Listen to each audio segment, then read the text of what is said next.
지난주에 어떤 글을 읽다 보니까요, 이 찻잔에 달린 손잡이 얘기를 하더라고요. 사실 이런 찻잔에는 뜨거운 차가 담겨지니까 이 잔의 몸체를 잡는다는 건 좀 힘든 일이죠. 뜨거울 때는. 근데 이 찻잔을 들고 호호 불어가면서 이 귀한 차를 마실 수 있는 것은 찻잔에 손잡이가 있기 때문이다. 참 깨달음이 있더라고요. 찻잔을 만든 사람은 이 생각을 했겠지만 저는 별로 생각하지 않고 잡았는데, 야, 그렇구나. 그러면서 제 생각이 어디까지 발전했냐면, 야, 우리 교회 성도들이 찻잔에 손잡이 같은 사람이 되면 좋겠다. 아멘을 한 명도 안 하네요. 네. 그래서 긴장이 돼서 물 좀 마시겠습니다. 그래서 뭔가 불편한 사람에게 그 불편함을 해소시켜주는 사람이 되면 얼마나 좋을까. 교회에서도 부산시 안에서도 우리 그렇게 살기를 바랍니다. 요즘 새가족분들이 많이 오시는데요, 처음 교회 오시면 전혀 교회를 안 다니시던 분은 굉장히 생소한 게 많고, 또 이사로를 통해서 우리 교회 오신 분들도 다른 교회 오니까 좀 생소하십니다. 여러분들이 찻잔의 손잡이처럼 친절하게 섬겨주시기를 바랍니다. 그렇게 할 마음이 있으면 고개를 한번 끄덕여 주시기를 바랍니다. 예, 감사합니다. 그래서 한 분 한 분이 얼마나 소중합니까? 이 귀한 분들이 부전교회를 통해서 예수님을 만나는 귀한 은혜가 있기를 축복합니다. 오늘 본문의 말씀은 제가 어느 날 성경을 통독하다가 깊은 감동을 받은 말씀입니다. 초장은 한번 읽어볼까요? 시편 65편 13절 시작. 초장은 양떼로 옷 입었고 골짜기는 곡식으로 덮였음에 그들이 다 즐거이 외치고 또 노래하나이다. 여러분 생각해 보세요. 초장은 파릇파릇한 또는 푸릇푸릇한 풀이 나 있는 곳 아닙니까?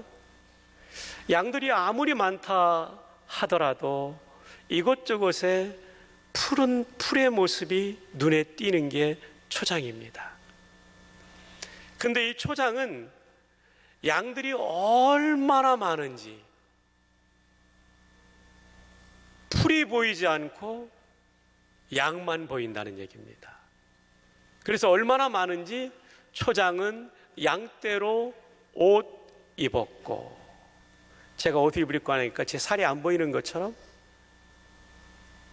양들이 너무나 많아서 그 초장이 양으로 옷 입은 것 같다라고 다윗이 지금 기록하고 있습니다. 놀라운 번성함이죠. 놀라운 부흥이죠. 골짜기는 골짜기에 있는 밭을 말하는데, 이 밭에 붉은 흙이 보이지 않습니다. 붉은 흙이 보이지 않아요. 얼마나 농사가 잘 됐는지요, 곡식이 가득히 빼곡이 차가지고요, 골짜기는 곡식으로 덮였음에 라고 말씀하고 있어요. 참 놀라운 하나님이 부어주신 풍요함, 풍성함을 보여주고 있습니다. 우리 경상도 말로 하면 골짜기는 곡식으로 덮였음에를 이렇게 말할 수 있죠. 골짜기는 천지 삐까리가 곡식이다 아이가. 그렇게 말할 수 있겠죠. 새해를 맞이하면서 정말 사랑하는 우리 성도님들의 생업과 가정에 이런 풍요로움이 가득하기를 주님의 이름으로 축복합니다. 사랑하는 여러분의 가정의 곳곳마다, 그리고 직장이면 직장, 또 사업이면 사업, 생업의 현장마다 이런 복이 좀 있으면 좋겠다 하는 간절함이 제 가슴에 있어서 하나님이 주신 마음으로 알고 이 말씀을 오늘 전하게 됩니다. 자, 그렇다면 2017년도에 이런 풍성한 은혜가 여러분 가운데 있기 위해서는 어떻게 해야 될까요? 그냥 오는 건 아니잖아요. 첫 번째로는 어떻게 하면 이런 놀라운 풍성함을 누릴 수 있을까? 이것을 한번 성경 본문을 통해서 우리 발견해 보도록 합시다. 이런 삶의 풍성함의 출발은 하나님을 아는 데서부터 시작됩니다. 하나님이 어떤 분인지를 알면, 다시요, 제가 감기 때문에 발음이 정확하지 않습니다. 하나님이 어떤 분이신지를 알면 내가 그분을 어떻게 대해야 되는지를 알게 됩니다. 내가 하나님을 어떻게 대하느냐에 따라서 하나님은 인격적이신 분이기 때문에 나에게 풍요로움을 주실 수도 있고 그렇지 않을 수도 있습니다. 그래서 이 본문에 나오는 13절의 놀라운 풍요를 경험하기 위해서 가장 중요한 것 첫 번째는 하나님이 어떤 분이신가를 아는 것입니다. 한번 따라해 볼까요? 하나님이 어떤 분이신가를 아는 것이 중요합니다. 첫째로 오늘 성경은 하나님이 창조주이심을 우리에게 말씀해 주고 있습니다. 6절의 말씀을 보면 주는 주의 힘으로 산을 세우시며, 우리 하나님은 산을 세우신, 산을 만드신 하나님. 창세기 1장에 보니까 산만을 만드신 분이 아니라 우주 만물을 만드신 분이라고 말씀하고 있습니다. 그래서 우리는 하나님을 창조주라고 부릅니다. 여러분, 창조와 제작은 다릅니다. 창조는 없는 것을 만드는 게 창조고, 제작은 있는 재료를 가지고 뭔가를 만든 것을 제작이라고 부릅니다. 인간이 만든 건 아무리 뛰어나다 할지라도 창조가 아니라 제작입니다. 최근에 기사에 보면 스마트폰, 인간이 만든 것 중에 인류의 역사를 바꾼 것이다 라고 말할 만큼 저와 여러분이 가지고 있는 스마트폰이 대단하죠. 그것을 통해서 알람을 듣고 깨어납니다. 이메일을 받습니다. 카톡을 주고받습니다. 문자를 주고받습니다. 음악을 듣습니다. 사진을 찍습니다. 동영상을 촬영합니다. 조금 전에 우리 한 성도님이 찬양대 찬양을 동영상으로 찍더라고요. 찬양대 몰랐죠? 여러분이 찍히고 있다는 사실을. 요만한 손바닥만한 기기로 대단한 거죠. 뿐만입니까? 이걸 가지고 뉴스도 보고, 이거 가지고 동영상 강의도 듣게 되죠. 이거 가지고 수많은 정보를 검색하기도 하고 계산도 하게 되죠. 참 대단합니다. 그래서 요즘 사람들을 뭐라고 부르냐면 호모 모빌리안스라고 부릅니다. 모바일을 가지고 다니는 사람들이란 뜻이에요. 대단하죠, 스마트폰이. 정말 이름 그대로 스마트합니다. 똑똑합니다. 그렇지만 이 스마트폰도 창조가 아니라 제작입니다. 제작 가운데 뛰어난 제작품이죠. 작품이죠. 왜냐하면 하나님이 주신 지혜에서 나왔고, 하나님이 주신 이 땅 속에 있는 광물질을 가지고 만들었고, 그래서 이것은 창조가 아니라 제작이죠. 창조의 영역은 유능함 가지고 되는 것이 아니라 전능함이 있어야 됩니다. 못하실 것이 없는 모든 것이 가능한 분만이 전능하신 분이고, 전능하신 분만이 무에서 유를 만드시는 창조를 할 수 있는 거죠. 사람은 아무리 뛰어나봤자 전능하지 않고 유능할 뿐임을 알아야 됩니다. 스마트폰을 만들었던 스티브 잡스도 암으로 세상을 떠났죠. 그는 영원히 존재하는 전능한 존재가 아니라 유한한 존재, 다만 그분은 유능한 존재였을 뿐입니다. 저와 여러분이 믿는 하나님은 어떤 분이시냐면 전능하십니다. 아멘입니까? 전능하십니다. 창조주라는 사실에서 우리는 그분의 전능성을 보게 됩니다. 그분의 전능성을 보며 우리는 무엇을 느끼냐면 내 삶을 위탁할 만한 분임을, 내가 믿을 만한 분임을, 내 존재를 맡길 만한 분임을, 내 인생을 걸 수 있는 분임을, 그분이 창조주라는 사실을 깨달을 때 알게 되는 거죠. 그래서 우리는 그 하나님께 아버지라고 부르며 우리 인생의 문제를 아뢰고 기도할 수 있는 것입니다.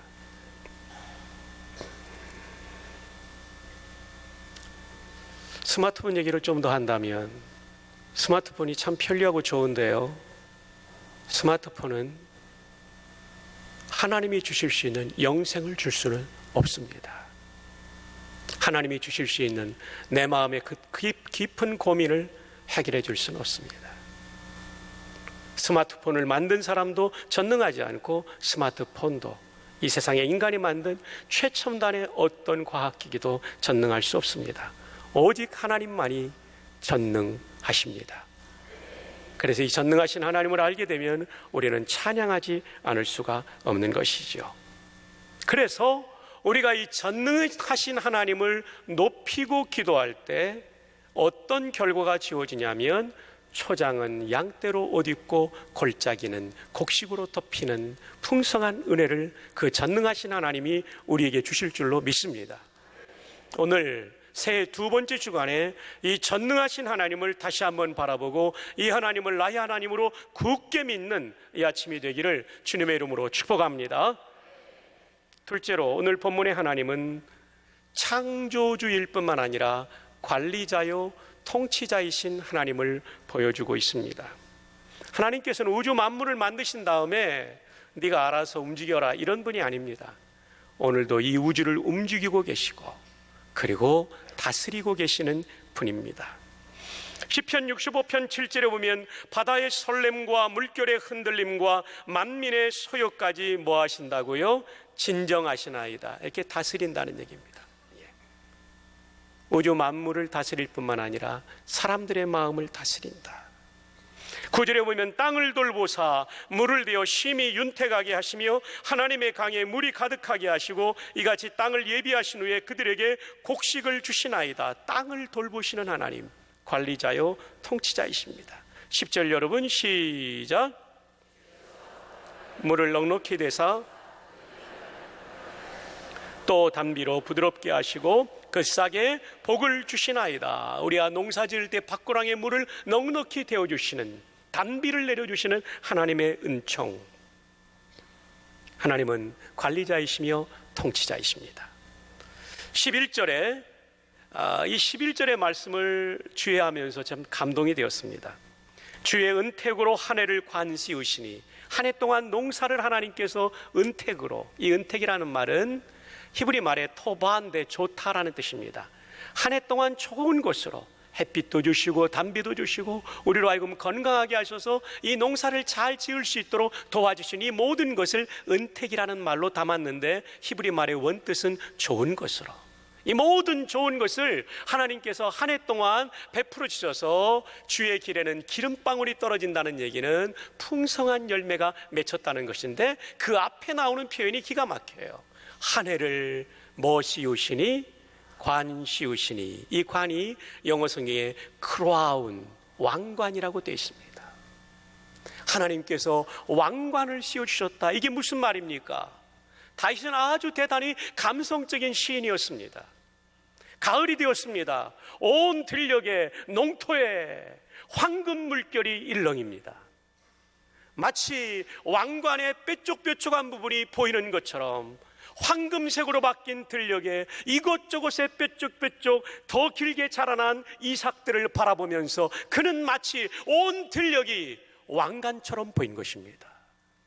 하나님께서 저 들녘에 왕관을 씌워주신 것처럼 이 들녘에 하나님의 풍성함이 임했다는 것을 깨닫게 되니까 한 해 동안 하나님께서 이 들녘에 왕관을 씌워주셨나이다. 이야, 아멘한 사람은요 다윗처럼 감성이 풍성한 사람들이에요. 이야, 이 아멘은 굉장한 아멘입니다. 권세가 있는 아멘입니다. 사랑하는 여러분, 2017년도 여러분의 삶의 현장에 하나님께서 황금색 왕관을 씌워주듯이 여러분의 삶에 이런 풍성한 은혜를 주시기를 주님의 이름으로 축복합니다. 창조주 하나님을 알면 가장 먼저 찬양하게 되죠. 그 찬양이 마음 깊은 곳에서 우러나오는 찬양이에요. 저는 예배를 인도할 때마다 온 마음으로 찬양하는 성도들을 보면 참 기뻐요. 아, 저분이 하나님을 사랑하는 마음이 있구나. 올 한 해는 우리가 찬양 한 곡을 드려도 하나님을 사랑하기 때문에 온 마음으로 찬양하는 예배자들 되기를 바랍니다. 하나님 그걸 기뻐하세요. 그래서 오늘 시편 65편 1절에 보면 하나님이여 찬송이 시온에서 주를 기다린다라고 말씀하고 있는 거죠. 둘째로는 하나님께 약속한 그 약속을 지키게 되어 있습니다. 하나님을 창조주요 통치자로 아는 분은 그분이 나를 오늘도 지금도 다스리고 나를 평가하실 분이기 때문에 그분과의 약속을 잘 지키려고 하게 되죠. 그래서 65편 1절 하반절에 보면 사람이 소원을 주께 이행하리이다. 하나님은 약속을 지키는 사람을 좋아하십니다. 왜냐하면 하나님이 약속을 잘 지키는 신실하신 분이기 때문에 그래요. 독생자 보내주겠다고 약속하시고 생각해보니까 아까워서 못 보내겠다 이런 분이 아니고요, 보내십니다. 그리고 그 독생자가 이사야 예언대로 십자가에 죽을 것을, 속죄제물이 될 것을 약속하신 하나님은 그 약속대로 아깝다고 십자가로 보내지 않는 것이 아니라 보내셔서 거기서 대속의 피를 흘리게 하시죠. 약속을 지키는 분이에요. 그러니까 하나님은 어떤 사람을 좋아하시냐면 하나님과 약속한 것을 어떻게든 지키려고 하는 사람을 기뻐하세요. 아멘. 그런 사람에게 풍요함의 은혜를 주시죠. 세 번째, 하나님을 전능하신 창조주요 통치자로 아는 사람은 하나님께 기도하게 되어 있습니다. 그래서 65편 2절을 보면 기도를 들으시는 주여 모든 육체가 주께 나아오리이다. 여러분, 기도가 뭐냐면요, 무능한 내가 전능하신 하나님께 의지하는 게 기도예요. 전능하신 하나님은요, 우리의 부족함을 알기 때문에 우리가 기도할 때 참 기뻐하세요.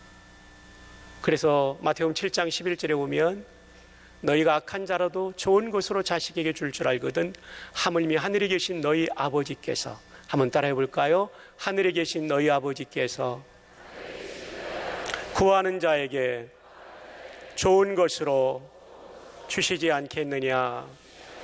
하나님 우리를 사랑하시니까 주고 싶어 하세요. 그리고 이 기도는요, 사실은 믿음이에요. 왜 그럴까요?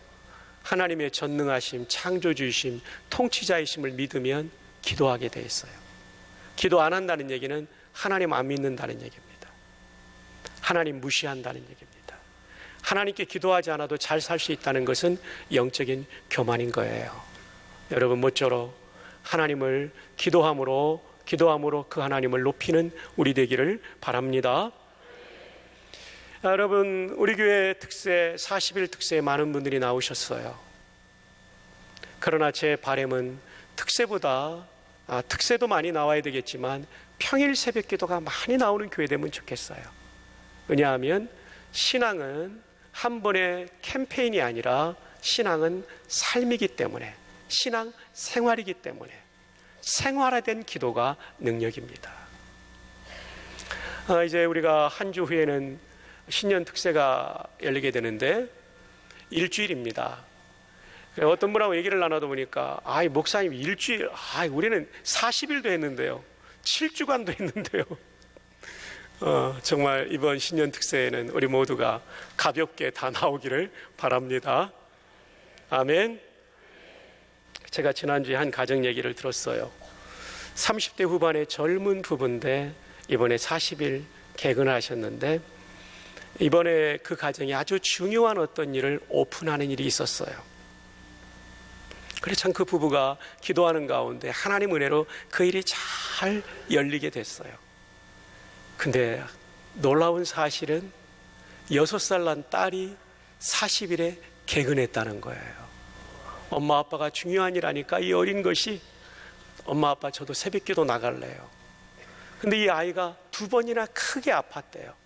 약을 먹어도 토하더래요. 아빠가 의사이신데 링거를 꽂아줬어요. 그리고 이 아이 보고 이제 내일은 쉬라고 그랬더니 아빠 링거라는 말을 모르니까 나 이 줄 주사 다 맞고 내일 또 나갈래. 그래가지고 포대기 싸가지고 나왔다는 거예요. 처음 온 해운대 사는데요. 부전동까지 지난번 예배당에 또 한 번 아팠답니다. 그리고 또 말하더래요. 아빠 나 줄주사 맞고 내일 또 나갈래. 참 우리 교회에 이런 어린이가 있다는 것이 얼마나 어른된 우리들에게 큰 감동이 됩니까? 사랑하는 여러분, 어찌하든지 하나님의 전능하심을 믿는 성도라고 한다면 기도에 힘쓰는 성도가 되어야 할 줄 믿습니다. 네, 아멘. 아멘. 매일의 새벽 기도, 내일부터 또 시작됩니다. 감사하게도 새벽 기도에 나오는 성도들이 점점 늘어가서 감사해요. 물론 더 중요한 것은 진정한 기도를 드리는 거겠지만 그것과 더불어 많은 성도들이 예수님처럼 그 피곤한 가운데도 불구하고 이른 새벽에 일어나 기도하셨던 예수님처럼 우리가 기도의 삶을 살고 여러분의 삶의 시간표에 가장 중요한 시간을 기도하는 시간으로 먼저 정해놓으시고 다른 시간표를 거기에 다 맞추고 산다면 여러분의 삶이 전능하신 하나님의 통치가 강력하게 임하는 기가 막힌 삶을 살게 될 줄 믿습니다. 한번 따라해 봅시다. 기도하는 한 사람이 기도 없는 한 민족보다 강하다. 그런 성도들이 많은 교회가 되기를 바라요. 하나님께서 우리 교회를 향하여. 또 한번 따라합시다. 기도 없이 일하면 나 혼자 일하지만 기도하면 하나님께서 일하신다. 네, 여러분 이거 꼭 기억하시고 올해는 기도하기를 바랍니다. 그러면 올해는 작년과는 다른 초장이 양떼로 옷 입고 골짜기가 곡식으로 덮이는, 이게 사람마다 다양한 방식으로 응답이 이루어지겠지만 반드시 여러분의 생애 속에 좋으신 하나님, 이 땅의 아버지도 좋은 것 주지만 하늘 아버지께서 구하는 자에게 좋은 것으로 주시겠다는 마태복음 7장 11절의 말씀대로 이루어 주실 줄로 믿습니다. 전능하신 창조주 통치자이신 하나님을 믿으면 넷째로 하나님께 회개하게 돼 있어요. 회개하게 돼 있어요. 3절의 말씀을 함께 볼까요? 죄악이 나를 이겼사오니, 시작. 죄악이 나를 이겼사오니 우리의 허물을 주께서 어떻게 하시리이다? 사하시리이다. 하나님이 통치자, 다른 말로 하면 왕이십니다. 사면할 권한을 하나님이 가지고 계십니다.